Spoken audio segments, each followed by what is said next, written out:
आप देख रहे हैं हनिका न्यूज। आज खबरों का सिलसिला शुरू करते हैं।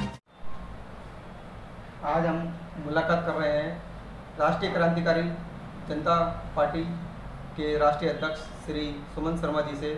उनसे हम जानेंगे कि कृषि बिल अभी हाल ही में संसद में पास हुआ है, उस पर उनका क्या कहना है। सुमन शर्मा जी, अभी हाल ही में कृषि बिल संसद में पास हुआ है, उस पर आपका क्या कहना है? देखिए, ये बिल किसानों के खिलाफ है और किसानों के अलावा ये भारत की जनता के भी खिलाफ है। इस बिल को तुरंत प्रभाव से वापस लिया जाना चाहिए।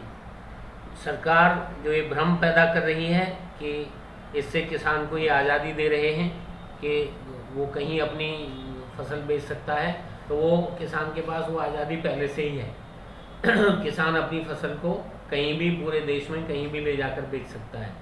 किसान पर कोई किसी तरह की रोक नहीं है, नंबर 1। नंबर 2, इससे नुकसान ये होगा कि कॉन्ट्रैक्ट फार्मिंग जो ZALR में बैन है, zamindari abolition and land reformation act, जो इसलिए लाया गया था कि देश से जमींदारी व्यवस्था को समाप्त किया जाए और फिर दोबारा से कोई जमींदार ना बने, दोबारा से जमींदारी व्यवस्था लागू ना हो, इसलिए ZALR को लागू किया गया था। और उसमें ये प्रोविज़न रखा गया था कि कोई भी किसान अपनी भूमि को किसी को किराए पर या किसी और तरीके से नहीं दे सकता है।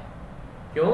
क्योंकि उसके प्रोविजंस के अनुसार अगर 3 साल तक किसान की ज़मीन को कोई और जोतता है तो वो ज़मीन उसकी हो जाती है। अब कॉन्ट्रैक्ट फार्मिंग के जरिए इन्होंने ZALR में कोई अमेंडमेंट किया है, नहीं किया है, मेरी जानकारी में नहीं है।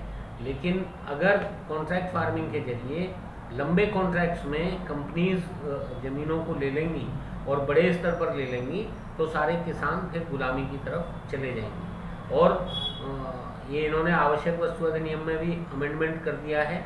जो आवश्यक वस्तु हैं उनको इन्होंने आवश्यक वस्तु की लिस्ट से ही बाहर कर दिया है, जैसे अनाज है, सब्जियां हैं, आलू, प्याज, ग्रेन्स, ये बहुत ख़तरनाक स्थिति है। इसमें जो व्यापारी है वो माल खरीदते समय वो दाम कुछ और देगा किसान को, जो बहुत कम होंगे। MSP अगर नहीं रहेगी, जैसा इससे एक संदेह पैदा हो रहा है, तो वो दिक्कत की बात है और किसान का एक्सप्लॉयटेशन होगा और बहुत ज़बरदस्त तरीके से होगा और उपभोक्ता का भी एक्सप्लॉयटेशन होगा, क्योंकि सब लोग काला बाजारी करेंगे, होर्डिंग होगी, लोग माल को दबा कर रखेंगे और देश में भुखमरी होगी। उस वक्त वो फिर पैसे बहुत ज़्यादा लेंगे, अपने हिसाब से लेंगे। इसलिए ये जो बिल है ये पूरी तरह से किसानों के खिलाफ है, आम उपभोक्ता के खिलाफ है और देश के खिलाफ है।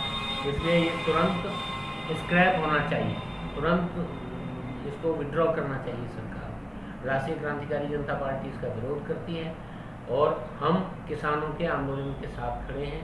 25 सितंबर को जो उन्होंने भारत बंद का आह्वान किया है, हम उस भारत बंद में उनका समर्थन करते हैं। तो ये थे राष्ट्रीय क्रांतिकारी जनता पार्टी के राष्ट्रीय अध्यक्ष सुमन शर्मा जी, जिनका कहना है कि हम किसान विरोधी बिल का विरोध करते हैं और 25 सितंबर को भारत बंद का ऐलान जो किया गया है उसका हम समर्थन करते हैं।